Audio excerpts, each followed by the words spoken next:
Indianapolis is approaching. There's a lot of common talking points. Let's talk about the stuff that nobody's talking about. Plus, we'll interact with you. Another live edition of The Locker Room on YouTube. It's The Locker Room on YouTube. You know what it is. Let's get it. Hey, Locker Room. Yeah, we in the locker room. Texas talk. Yeah, you know what we about to do. Localize every angle's what we really do. We the source. We the pulse of the city too. Landlocked. Got the game in the headlock. Localize every time. Can't stop, won't stop. Yeah, we top two and we not too. Plugged in daily digital on YouTube. We got taste for days. Opinions to give. We got takeaways. If it's up, then it's up. We number one. You don't need to try your luck. Locker Room. It is the Locker Room, number one source for Texans digital content. I'm Landry Locker. You can see me, you can hear me here, right here on the Locker Room on a Monday. DeMeco Ryans going to speak today at 4. I'm going to head over to the stadium immediately after I get off here, and we've been talking about a lot of stuff when it comes to the Texans, but I got 5 things that I don't think are getting enough attention. A little bit of gray area as well in some of the main talking points with the Houston Texans. Appreciate everyone for coming through. Be sure to swarm the like button, subscribe, thumbs up, right along for the best Texans coverage in the country. The first thing I want to start with is the John Metchie situation, and I'm going to call this Metchie chess. And this point was brought up. I think there was actually dialogue on Twitter. I think it was Corey Barrett, and I actually think it was Big Sarge. So I'll give them credit for it, who brought another element of the John Metchie situation into the discussion. And I think this is a good way of talking about things. And other Texans topics, I've kind of talked about Nick Caserio's willingness to play chess. In other words, you make a move that might help you immediately, but it's like 2 years down the line. And he's actually spoken on it. And I think the draft this year, they were playing chess. And when you talk about John Metchie, if you just look at John Metchie before Saturday, when he actually reacted to the challenge from DeMeco Ryans and he was able to produce and he had the 6 catches and the touchdown, you could make a case that if you were laying out a roster just with 1 year in mind, that maybe John Metchie up to that point was not someone that you wanted on the roster. But when you take a look at the Texans receivers and you look at the fact that Stephon Diggs is on a 1-year deal, Noah Brown's on the final year of his deal. You don't anticipate him being back. Robert Woods is on the final year of his deal. The only 2 receivers that you really have coming back that you actually trust to consistently produce are Tank Dell and Nico Collins. So you would essentially be losing those 3 guys. And if you traded or cut John Metchie, even if he's not up to the standard of Robert Woods and or Noah Brown, if the gap isn't that wide, and I don't even know if you're deciding between Noah Brown. I think Noah Brown is likely safe. But if the gap isn't that wide, you'll still have John Metchie under contract for the next 2 years. So I thought that was a really astute point, and it kind of matches up philosophically with what Nick Caserio does. So I'll give them credit for adding that element. I'll also give John Metchie credit for answering the challenge from DeMeco Ryans. Let's hear from DeMeco Ryans. Let's hear what he had to say about John Metchie doing what he said the coach needed him to do. Produce in a game situation. Here's DeMeco Ryans on that. John McClain asked him the question. For Metchie, I think he did a really, really nice job today.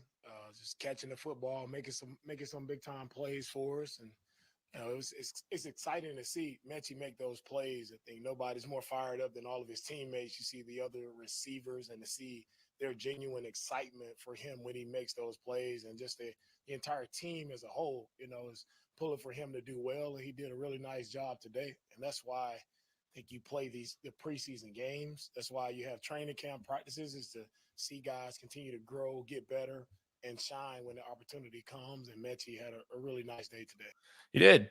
And that was all you can ask for. Now, was he in jeopardy of getting cut? Whatever, don't know. I do think that chess factor comes into play. And it's just interesting because there's a deeper type of connection that he has with his teammates. You see how excited they get on the sidelines. CJ Stroud was asked about that.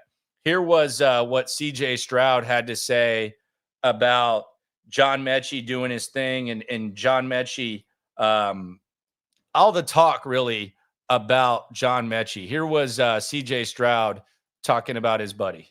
Christ. Yeah, Metchie has been working really hard. You know, he's a great friend of mine, somebody who I have a lot of love for, and it's just exciting to see him and him able to put all his talents and things on display. So, I'm really excited for him. I think he's going to be a great addition to our team, and to be able to have him fully healthy and feeling back in football shape. So, I'm very excited for him, and it's only just beginning for him. All right, there you go. And you can tell that he's very excited about his buddy John Metchie, CJ Stroud. I think that is kind of an element. Next, nobody's talking about. So number one was John Metchie chess. The thinking ahead, thinking in the future, John Metchie chess. NTA number two, the Shadows. I'm telling you right now, the video that the Texans sent out, and they sent out a video of the Shadows, and it looked moderate. It looked moderate from the point of view that we had and the point of view that the Shadows were showing. And maybe it just wasn't as hot or it wasn't as sunny of a day, but those Shadows at NRG, you all saw it. I'm pulling up the video right now. This is Will Kunkel actually breaking this down, and he actually tweeted out the video that they sent us. You can see these Shadows right here. It doesn't look crazy with the way that they did it, and they're just showing the time here because normally a kickoff at noon. We're approaching noon right here. Like you can see the Shadows creeping in, which obviously they're going to be a factor. And from here, it's like, oh, okay, there it is. That might have a little bit of an impact. That did not look too fun the other day. And the other thing about it, I actually think it impacted a few plays. So that's one of those things. I don't know if the Texans necessarily have an advantage in that area. But I do think that is going to factor in. It could factor in their favor, but we don't know when this thing's going to get fixed, the roof. And I think it's safe to say that those Shadows, they're going to factor in to what happens with the Texans. That you can't convince me otherwise. Those shadows, it's almost like hard to watch when you look in those shadows. When the play was in the sun, you couldn't see anything on the broadcast. Ice TV said, yeah. And imagine running a route and looking back at the quarterback right into those shadows. We see it happen all the time up 45. I think that's going to be a little bit more of a factor than perhaps we're given credit for at all. Rose says, I hope I don't get blocked, but I'd rather be listening to Landry than Sports Radio 610. Fig is not a sports talk guy. Yeah, I don't know. Figgy's a radio dude. He's the best in the world at what he do. But yeah, I appreciate you for coming through. How long till the roof gets fixed? I think it could be a couple of months minimal. And we know how that is with parts. I didn't know billionaires had to deal with the problems that we deal with, where I'm sure a lot of you that were impacted by Beryl, you're still trying to get some of your ish fixed. That kind of thing, I guess it bleeds into billionaire owners of football teams. And again, is it a disadvantage? I don't know. If I were the Texans, I would just open the damn roof. You're used to practicing in the sun. The teams that come down here, they're not used to that. You think Chicago's used to that? The humidity and stuff. If I was a coach when it comes to being hot, we're opening up the damn roof. Hey, Chicago, bring your ass down here. Sweat your ass off. It's hotter. It's hotter here at 7:30 p.m. whenever that kickoff's going to be than it is all summer for them. So if I were King and I were Cal McNair, I'm opening it all the time. I don't know. The players probably prefer to play inside, but we're not going to have to worry about the shadows because that's going to be a primetime game. So when we see the impact of the shadows, it's not going to be week 2. It'll probably be a little bit later than that. So we'll see how all that goes. T.O., appreciate you for rolling through. Thank you very much for that. Mick, always a pleasure to see you there. This is some good insight right here. Shout out to In-N-Out Mobile Services, and shout out to all y'all. Be sure to swarm that like button. I was in the section that was in the sunlight, but my seat was in the shade. Okay, so you were in the section that was in the sunlight, but your seat was in the shade. So you had shade, you just had the sunlight going over you? Okay, that's cool. I doubt, see, this is always where my ignorance bleeds out when I start talking about contracting and all that type of stuff. Joseph says, I doubt a contractor can find stadium roofing at Lowe's. Pretty sure it would have to be custom manufactured. Yeah, that's true, but Cal said something about the parts, which I guess that adds to your custom manufactured. That's not really my thing. They should announce it's opening right before the kickoff and play the Darth Vader theme as it's opening. Yeah, I don't know about all that. Might be doing a little bit too much there. But that's nobody's talking about number 2, the shadows. I think the shadows are going to be a factor. John Metchie chess is NTA numero 1. Number 3, the new ACL surgery. We talk a lot about Dameon Pierce. We talk a lot about Cam Akers. It's really one of the main talking points. Christopher Holton says, I like DP, but I'm assuming you're saying he's not good.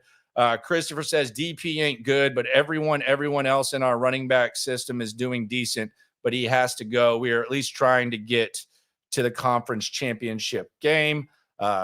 Mig says DP is the 4th best running back anyway. He makes the team.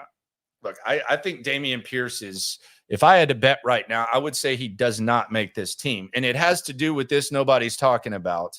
And I've brought this up a few times, but Cam Akers is the face of the new era of Achilles surgeries. He's the new face of it. He is a guy who's had this new procedure that all the medical nerds talk about. He's had it twice. He came back in, I think, less than 9 months when he was with the Rams.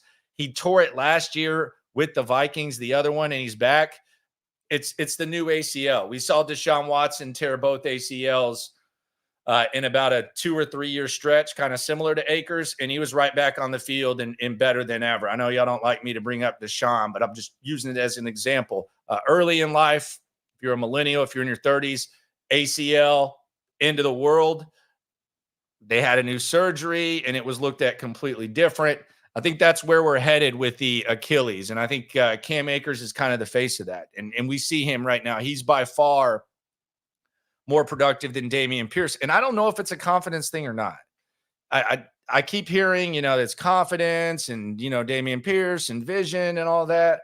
I don't know if it's a confidence thing or not. I mean, I've seen guys pulled off the streets and they're more productive in this system and they haven't been in it than Dameon Pierce. Maybe he just had a good rookie year and it's all downhill from there. We saw it with James Robinson with the Jags. Hell, I saw him returning kicks yesterday for the Saints, I think, in a preseason game against the 49ers. But the way in which we look at the Achilles, I think it's going to start moving towards, and there's probably going to need to be more like big time examples. I think Aaron Rodgers is probably the prime one. He was practicing last year, months after he had it, and it was just looked at as, wow, he's superhuman. You compare this to other guys and yada, yada. And I'm not saying that he doesn't have toughness, and I'm not saying that Aaron Rodgers doesn't possess some sort of toughness that guys who've had it maybe don't have, but he also got the new procedure as well.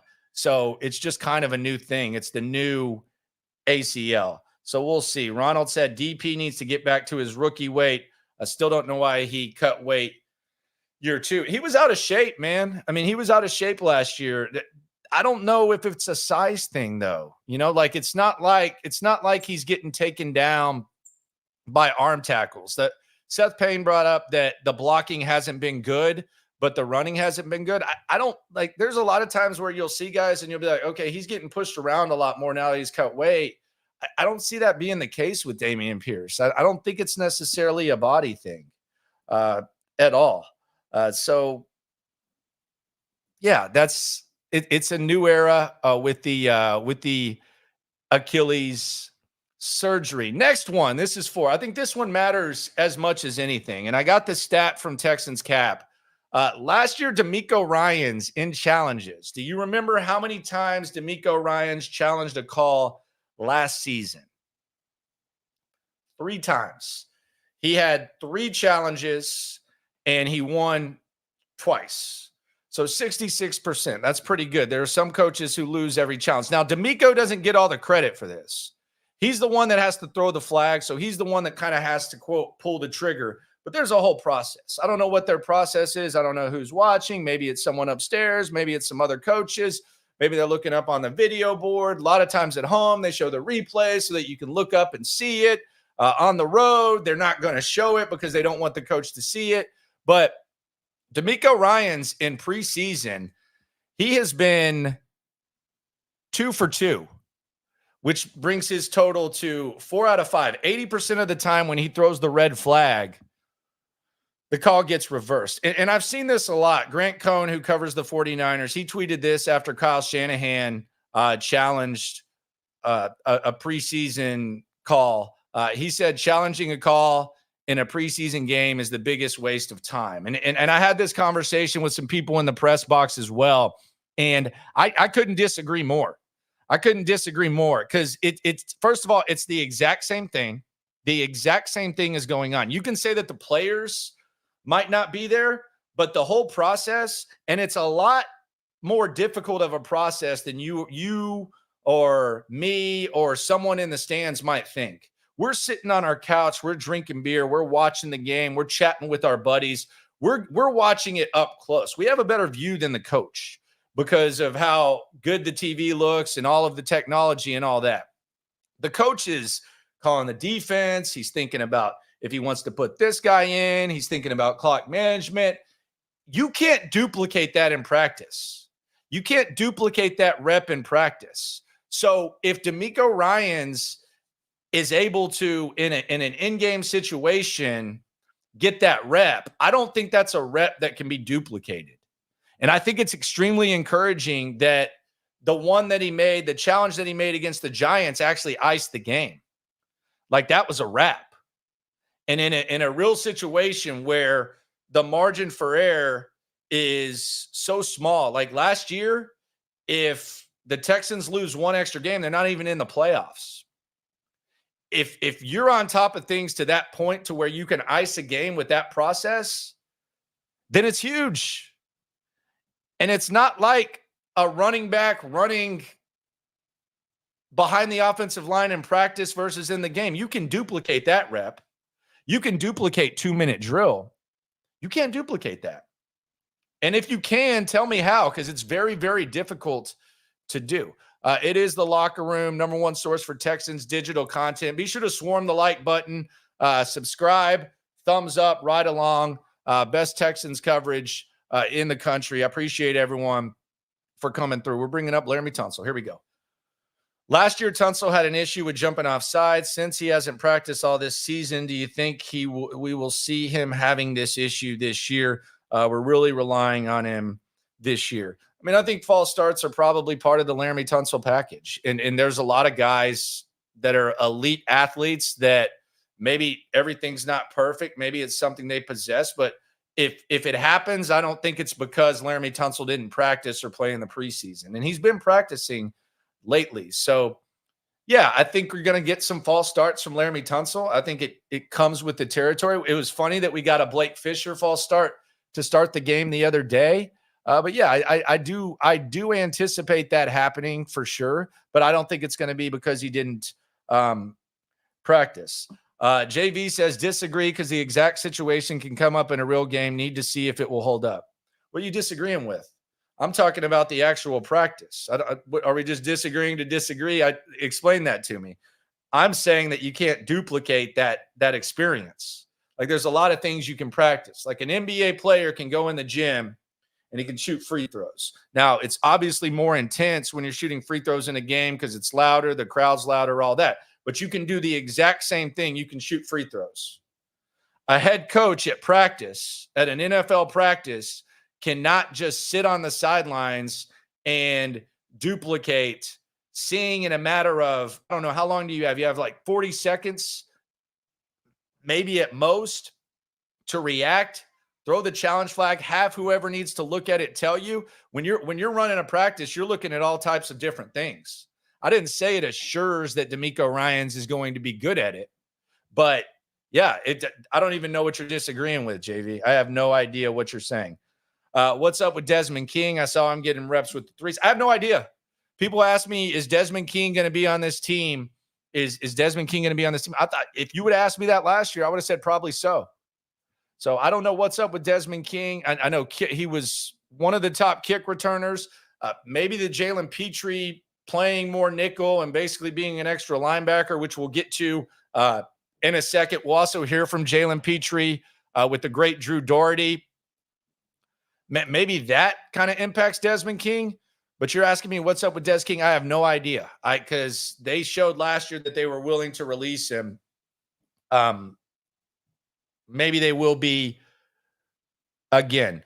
I agree. David Culley and Lovey sucked at the red flag. Yeah, they weren't good at challenging, and I don't think David Culley was really in charge of it. In fairness, but yeah, I think it's very, very important. I think he was disagreeing with the post that you had on the screen. Oh, okay. Yeah, that's fine. I know that some chats, 610, just turn into like chat rooms. I like the interactive nature. So if he was talking to someone else, that's on me. My apologies. 610's become just like a community like Whataburger chat or something like that.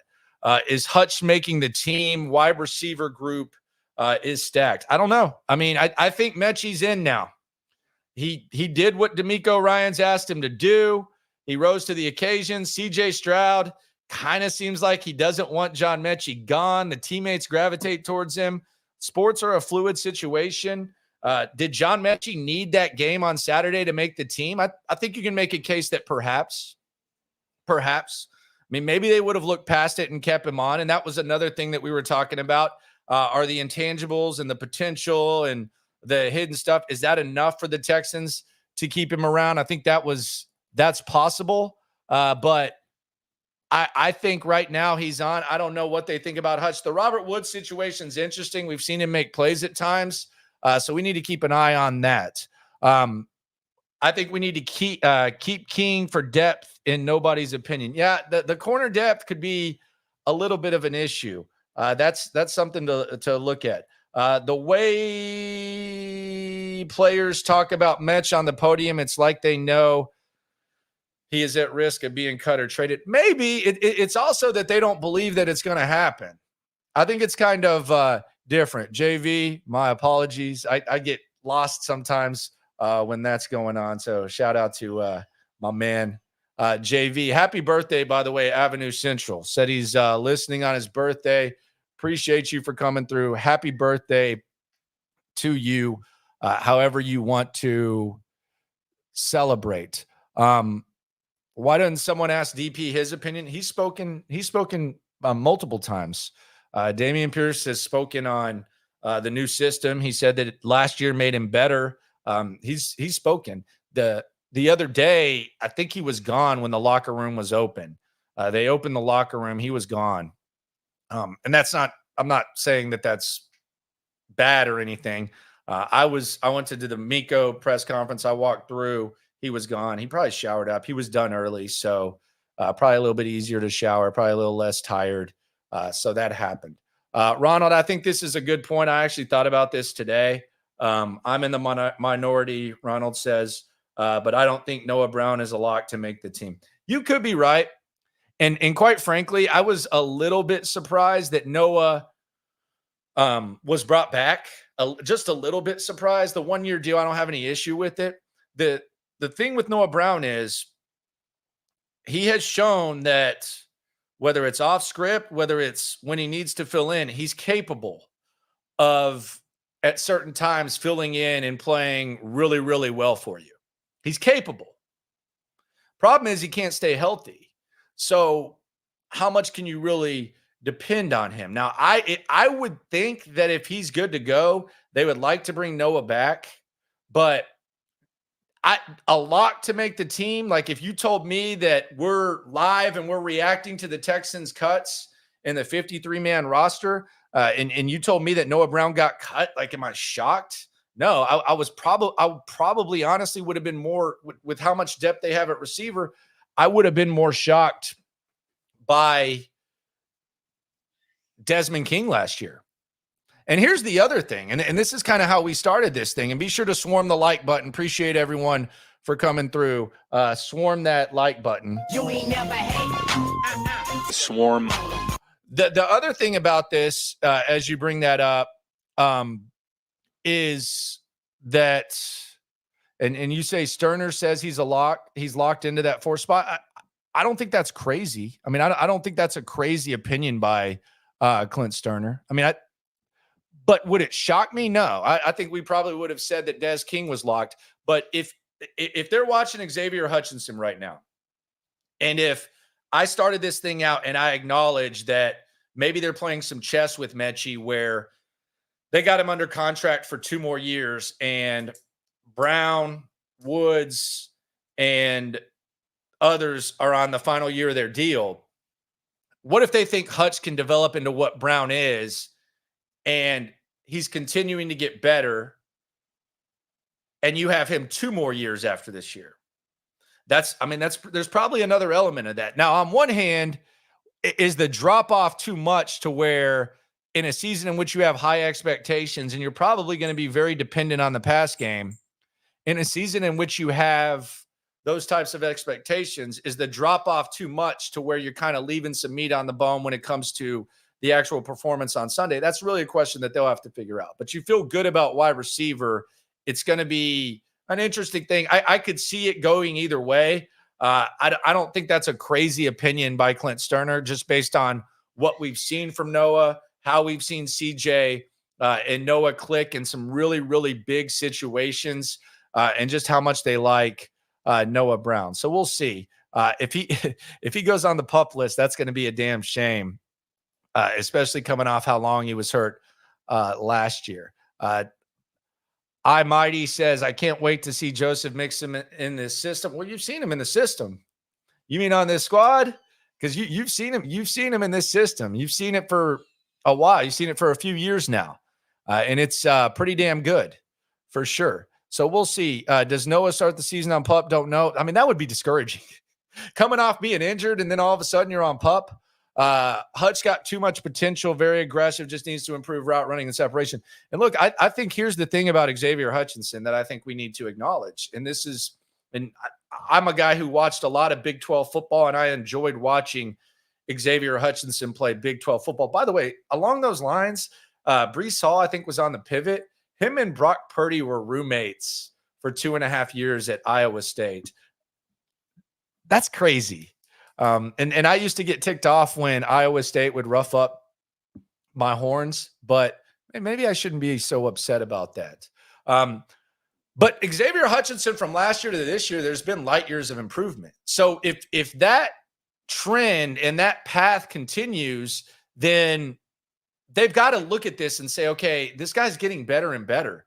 Do we want to turn our back on Xavier Hutchinson, especially if Noah Brown is extremely hurt? That's got to be a question that they ask themselves. And I do wonder, like, do we see Xavier Hutchinson next preseason game?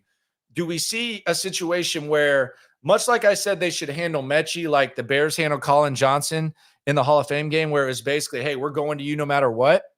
Maybe they give Hutchinson that responsibility to where he's trying to make the squad, to where Hutchinson's out there at the beginning, the middle, the end, and he gets a chance. But I do think it's going to be interesting to see how that whole thing goes. Yes, he did watch the Longhorns. Yes, and he had a drop though, so there was that. Yeah, but I didn't only watch that. I watched Hutchinson a lot. Hutchinson was really, really, really good against the Horns, though. He was good in the Big 12. He was really, really good. we talked about DeMeco's elite skill. Nobody's talking about number 5. Before we get to this, let's check in on the great Drew Doherty. He was with Jalen Petrie after the game. This is what that sounded like. Here's Drew Doherty and Jalen Petrie. Now we got a guy who got the whole party started today. 5 takeaways by the Texans defense. You got it going with a pick 6. How big were your eyes when that pass was floating your way? Oh, they were huge, man. I was so happy that he threw it. Made the play, got in the end zone, and turned up with my teammates. So, great play, but thankful to just be out here with my teammates. No doubt. You also had a tackle for loss. Defense as a whole today. What'd you see? What happened? What did you guys do well from the first stringers to the guys who were playing in the fourth quarter? Oh, yeah, just great execution. A lot of guys playing with their hair on fire and just having fun. And I think that's the mentality that we have as a team. And we're going to just keep striving to do that. You're an optimistic guy, I know. How optimistic, though, this year are you about what this defense can do? Extremely optimistic. I think that there's no limit for us as long as we continue to play with our hair on fire and execute. There's no limit for us as a unit. And last thing, as a guy from Stafford, as a guy who plays on defense, how loud do you want this place to be, and how early do you want that loud noise happening once the regular season gets going? Oh, yeah, we need it as loud and as fast as possible. We need people to get out the parking lot, shut the party down a little earlier, and come here and turn up with us. That's what we need. And then party afterwards, right? Party after for sure. We in the red light with it. There you go, wow. Jalen Petrie. Oh, red light. Wow, red light. You might have lost some fans there, JP. Red light, huh? My goodness. Red light. Damn, that's wild. But that's Drew Doherty and Jalen Petrie, HoustonTexans.com. That's the on-field interview. So he does those. He did one with Tank as well. So there you go. There with that, which brings us to number 5, Petrie encouragement, shifts focus. So we've talked about the safety position, and Jalen Petrie coming off a bad season last year. You came into the season kind of wondering, okay, can Jalen Petrie be a quality starting safety? In other words, can you rely on Jalen Petrie in coverage? And it was kind of a scary thought because you kind of figured that the answer to that was no. Regardless of whether you like Jalen Petrie or not, I don't think you want him as a deep safety. That's not what he did at Baylor. And when he tried to do it last year, it wasn't good. So we've gotten a look at him now with DeMeco Ryans. We've gotten a look at Jalen Petrie, and we've gotten a look at what Jalen Petrie can be when he's close to the line of scrimmage. And we finally saw it in a game. Now, does that mean it's going to look like a game in the regular season when they're game planning? No, we know that. But we've gotten a look at it, and at the very least, just based on what we've been able to use to assess Jalen Petrie and the new role DeMeco Ryans gave him, you feel pretty decent about it. Now, here's the thing. Just because you feel decent about that doesn't mean that your concern at safety goes away. And I'll explain it. We're still worried about Jimmy Ward being able to stay on the field. Large majority of Jimmy Ward's career, he's been injured. Even like we talk Father Time, but even if you pull up Jimmy Ward's game log, and I'll just pull up Jimmy Ward's Pro Football game log, or we'll just use ESPN as the resource. So let's just pull up Jimmy Ward's stats right here. And we're going back to 2014, man. That Father Time is a mofo. But here's Jimmy Ward and his career of being able to stay on the field. And this is something that he's talked about before. All right, so 2014, he played 8 games. 2015, 16. 2016, 11. And then you have 7, 9, 13, 14, 16, 12, and 10. So in the last couple of seasons, he's missed a total of 12 games. And there have been 2 seasons going back to 2017 and 18. It was still a 16-game season where he's missed 9 and 7. So in that 2-year stretch, he's missed 16 games. So that concern still remains. But you at least feel pretty good about Jimmy Ward when he's on the field because you believe that Jimmy Ward can produce. And he had a pretty good showing in the last preseason game. Then you go to the other safety. If we're assuming that Jalen Pitre is basically going to be playing nickel and he's going to be an extra linebacker, do you feel comfortable with Eric Murray being the guy that's now the deep safety? How does that make you feel?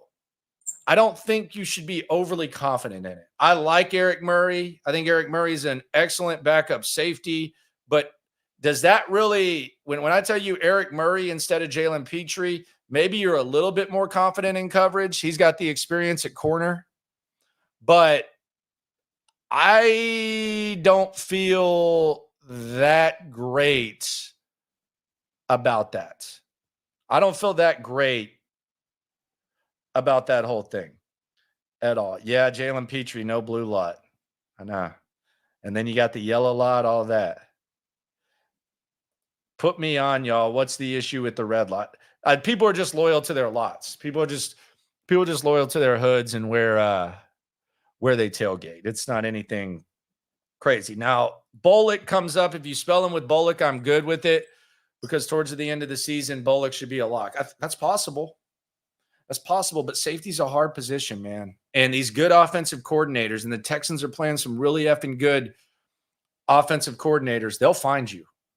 They'll find you. Remember the water boy highlight where the kicker's looking and he's like, there's my bitch. That's what they do.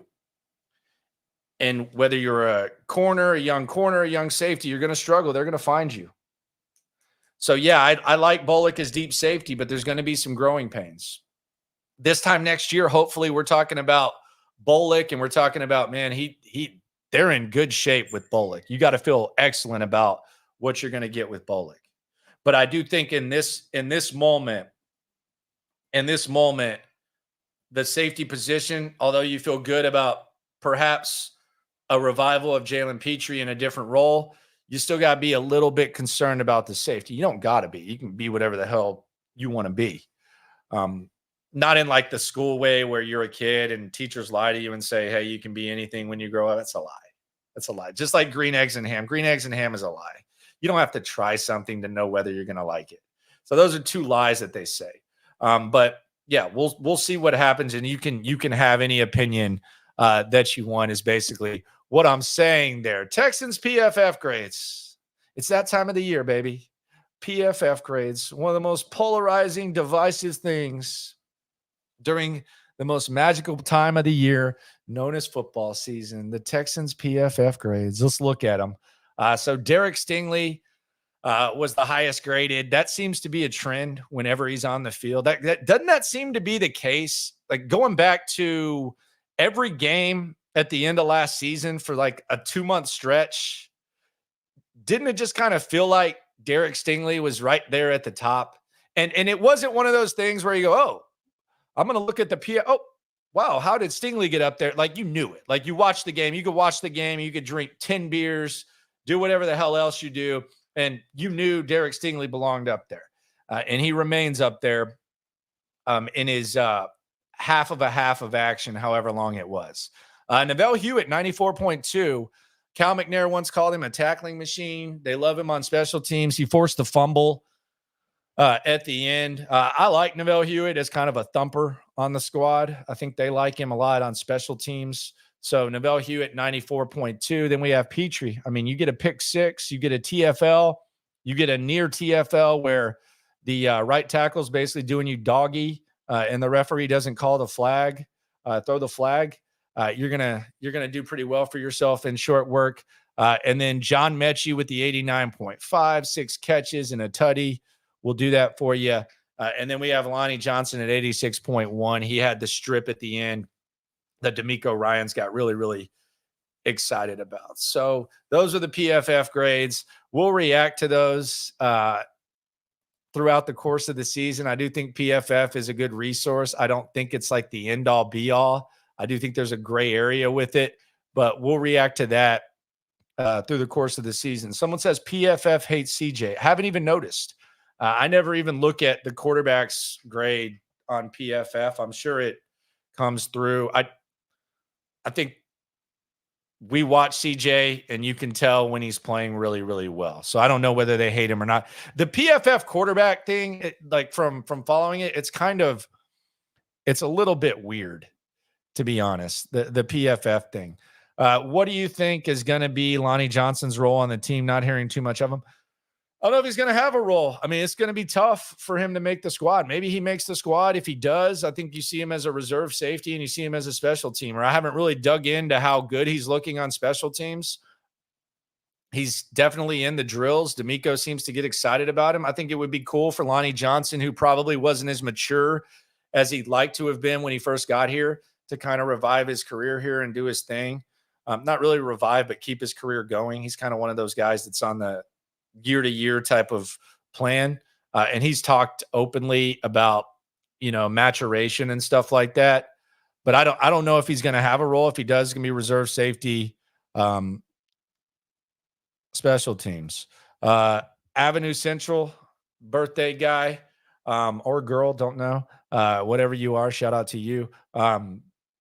Was told drinking milk helped you grow. Now I'm 5'7" with IBS. Yeah, I don't know if drinking milk helps you grow or not. I'm 6'6", so I love that Mootopia from HEB though. God, I love that stuff. Brandon says he's surprised Daniel Jones targeted Stingley instead of Lassiter. I mean, why not? Why not challenge him? You got your young wide receiver that you selected early going against Stingley. Why not? I mean,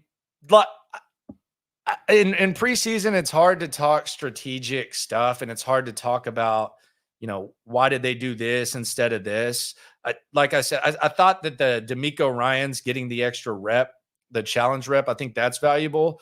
But as far as game planning and stuff, and CJ even said it, he said, obviously, we're not going to be game planning. I forgot what that was in reference to, but he said that. I mean, sometimes you're going to do stuff like on the first drive, the Texans, they're not going to go for it on fourth down. They're going to take 3. So, yeah, I don't know. Maybe they're just trying to challenge him. If Sting doesn't miss a game, he's an all-pro, no doubt. How about if he misses 3? How about if he misses 3 or 4? Let's not get too carried away. We've seen him miss too much time to say he doesn't miss a game. But I agree with you. And that's why I think the odds of Derek Stingley for Defensive Player of the Year, it's worth a sprinkle. Like, even if you're not a gambler, and this isn't even a sponsored segment, but BetUS, you can get 125% back when you use my code. Just go to the highlight video and click on that link. But it's 150-1 Derek Stingley Defensive Player of the Year. So if you just have $10 laying around and you want to throw $10, first of all, you're going to get 125% back. So that's great. But you take that, you sprinkle it on. Let's say you put $10, and let's say Derek Stingley's healthy all year. He's going to have 6 primetime games. He's going to play at a high level. I don't even think that's an if. Like, we know that he's going to play at a high level. And the Texans could be really, really good. So $150, you put $10 on that, you're getting $1,500, or you're just losing $10. I don't know. They might top it out if enough people do it, but use my BetUS code. Matter of fact, I'll just grab it right here. I'll put it in the chat if you want to do it. I promise you this isn't a sponsored segment at all. I have the relationship with BetUS. I just think that's crazy. I think it's, a lot of times you kick the tires on bad bets and you say, well, I'll sprinkle something on this, Texans to win the Super Bowl in 2023 or whatever, something like that. But in this situation, we know he's going to be elite when he's on the field. It might be a long shot whether he's going to be on the field or not. I just put it in the comments if y'all want to go in there and just use that code, put $10 in, you'll get 125% back up to $2. I don't think you can bet $100 on that. But yeah, I think it's worth it. But yeah, he plays at an all-pro level. Matthew Green says he's in Wisconsin, swarming in the heart of Packerland. Thank you very much, my friend. You ain't never hate. Swarm. Appreciate you for rolling through. Scott asks, what does your number 2 and number 3 look like at QB, wide receiver, and running back? We do have some studs this year, and cuts are going to be tough. The wide receiver set, right? I mean, you have Diggs, Dell, and Collins in any order that you want to argue amongst yourselves or with me about. I think Diggs is wide receiver 1, but I could see it going a number of ways. Running back right now, I would say it's Mixon, Akers, and Dare. Relatively confident in that. QB, I think Mills is still on the team. I don't know what's going on with him. I would still think that he's on the squad though with IBS. Y'all are nuts, man. Is there a possibility we trade DP and Mills to the Vikings? Do you think that this is the question I ask when I keep hearing, Davis Mills to the Vikings? And I'm asking this seriously. I don't have the answer to this question. I do think you at least have to think about it, which kind of tells you. Do you think he's better than Sam Darnold? Like, who would you rather have? Like, if I told you your backup quarterback's either Davis Mills or Sam Darnold, I think both of them pretty good backups, perhaps with Mills. But why would the Vikings want him? You think Kevin O'Connell's sitting there saying, man, I really gotta have Davis Mills? Pierce, I think they run the same system, don't they? Isn't O'Connell from kind of that same type of system? So why would the Vikings want him? It's going to have to be. It can't be the Shanahan McVay type of system for Dameon Pierce, and it might not even matter. Like maybe Dameon Pierce is just kind of cooked. Like maybe that's the case. But I definitely don't think the Vikings are going to look at a guy struggling in this system and say, man, we really got to bring him over here. I'm with you. Don't trade Davis Mills. I wouldn't do it either. At all. Everyone on Twitter thinks we can get Cashman, so they're going to give Cashman back. Man, this is some EA Sports-ish. DP trade with the Cowboys, maybe. I actually asked someone up there, Bob Sturm, host at The Ticket, #1 station in the country, up for best station of the year again. Not sports station of the year, but I asked him, he's kind of a football nerd. What do you think of Dameon Pierce? And he said he watched the last 2 games and wasn't impressed. I was like, brother, you got to go back 2 years to evaluate Dameon Pierce. If you watch Dameon Pierce the last 2 games, the preseason games, you probably don't even want him starting at Katy. I mean, let's just be honest. 4 carries for 5, I think, the other day. Yeah, you don't want that. Mills is better than Darnold. I'll let you have that. I'm not going to embrace debate on that. That's I'm sure Stephen A. and whoever the hell's with him, maybe they'll start the show with that. Mills doesn't see ghosts. Are you sure about that? He might not say that he's seeing ghosts, but are you sure Davis Mills doesn't see ghosts? I think Case Keenum will end up on the coaching staff. I actually did a whole video on that. Cooked after 3 years. Whoa. Is that hard to believe? I mean, I said he could be. James Robinson. It's always the example I use. Let's just pull up James Robinson. James Robinson with the Jags. Rookie season, incredible. Just absolutely incredible. Let's pull him up. He's on the Saints now. So we can just get a visual of this instead of just a reference. This was James Robinson.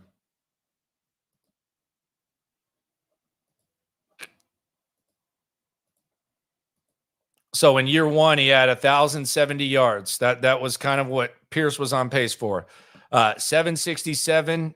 If Pierce would have played more, maybe there's that. Then he had 340, 85-2. Now, he did get hurt in 2022, so he kind of fell off, just wasn't as active. But you saw the decline right there. And you can see it with running backs every once in a while. Running backs, I mean, it's hard to make the squad. Dameon Pierce didn't come in the league as some massive running back prospect. Like he was a 4th round pick, and he was a guy that was relatively healthy and fresh. But if you look at Dameon Pierce's Florida game log, he wasn't like some sort of workhorse. He was more of a complimentary guy at Florida. And we actually spoke to this. So let's just pull this up. This is his his college game log, and we'll start 2018. This is Dameon Pierce in 2018.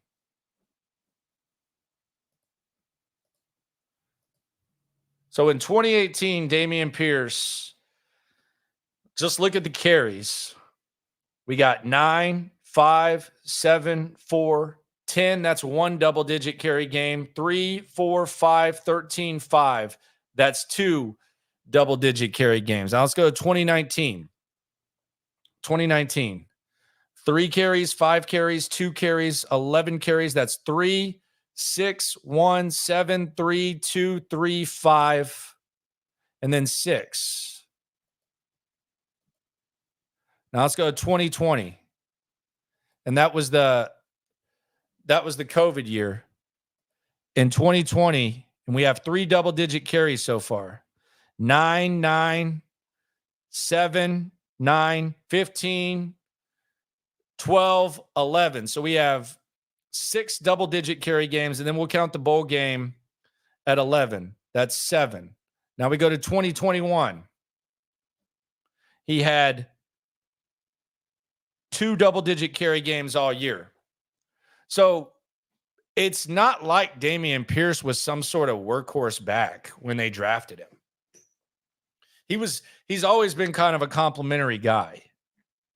Now, sometimes complimentary guys come into the NFL and they end up just completely wreaking havoc because they have someone in front of them or something like that. The example I always like to use is Priest Holmes at Texas, member of the first ever Big 12 championship squad, undrafted by way of San Antonio. But he was behind Ricky Williams, and I think it was Sean Mitchell. So sometimes guys can come in and they're not workhorse type of backs and they end up being really effective. But Dameon Pierce has never been that guy.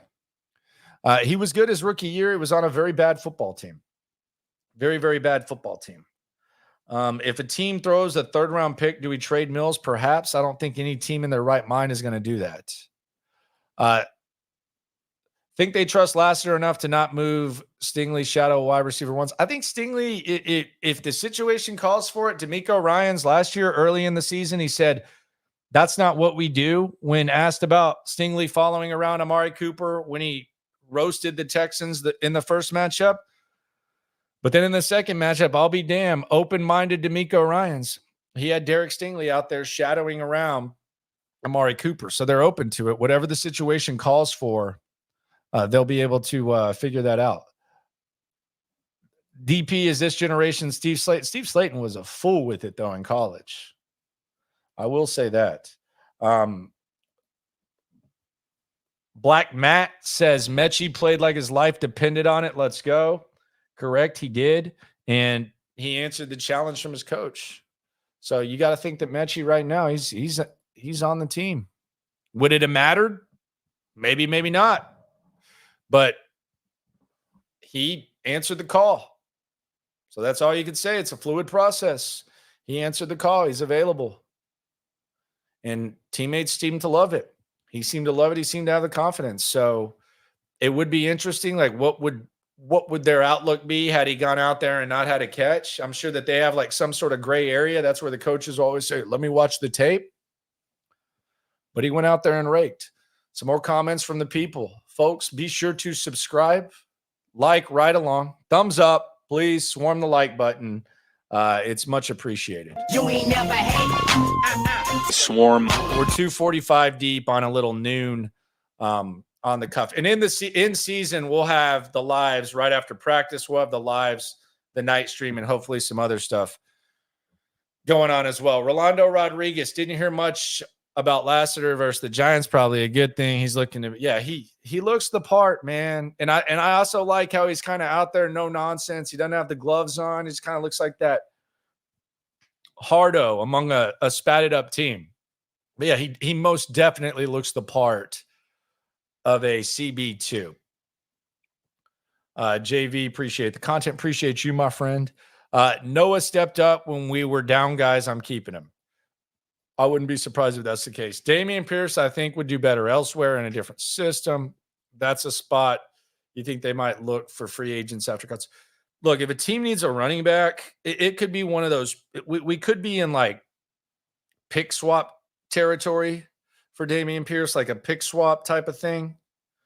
I don't think Dameon Pierce is just he gets cut. I think someone would maybe want to take a look at him. Maybe I'm overrating him. That is there a chance he makes the squad? Maybe. I just don't know what it would be based on. Justin Anderson, Noah, not the most talented we got, but the toughest wide receiver on the roster. He's Jersey tough. He is hurt a lot, though. I don't think that's a toughness thing.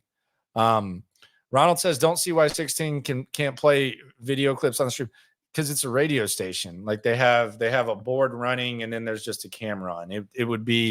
It's damn near impossible. That's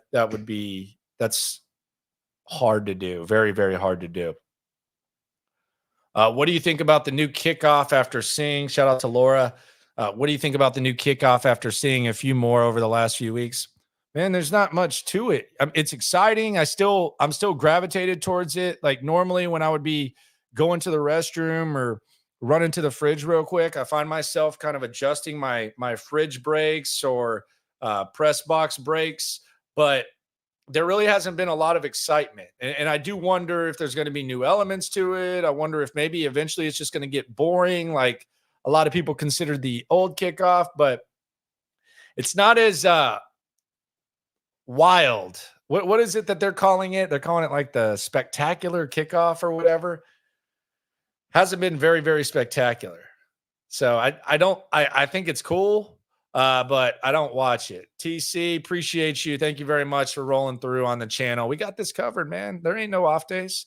I think we're pushing 1,000 videos. We're approaching the 1 year anniversary or 2 year anniversary, I should say. I think on September 2nd, but we're averaging about 3 videos a day on this, on top of all the extra stuff. So we'll see. Trade him to the Jags. They probably see him as Earl Campbell. They got a good one there. They got a good 2 there in Jacksonville. Actually, they got a couple of good running backs. Dynamic kickoff. That's right. What is that about?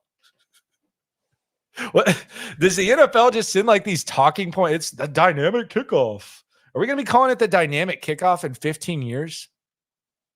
Why can't we just call it the new kickoff rules? Maybe I'm being a curmudgeon, but does that not feel kind of? It's dynamic kickoff time. Okay. Like, did they call when they changed it to the 2-point conversion? What was that? 95, 96, 94? I think it was 95. I want to say it was, I remember seeing the commercial. I think the Chargers were playing the 49ers and the 49ers were boat racing them in the Super Bowl. So I don't know if this was, they put it in before that season or the season after, but there was that ref like playing the guitar saying, I'm looking forward to the season and the 2-point conversion. Were they calling that like the immaculate 2-point conversion, or did they just say it's a 2-point conversion?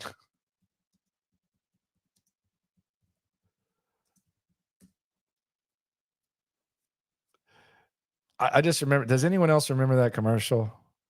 He was playing the guitar. I'm looking forward to the season, and especially the 2-point conversion. Derek says he subscribes here to hear the curmudgeon. Yeah. Why are we calling it the dynamic kickoff? What are we doing? What is that about? It's weird. What Stephen A. words did I use? I don't have Stephen A. Smith's vocabulary. You can say whatever you want about Stephen A. Smith. He's actually been cool to me the week that I had to work with him, kind of for him.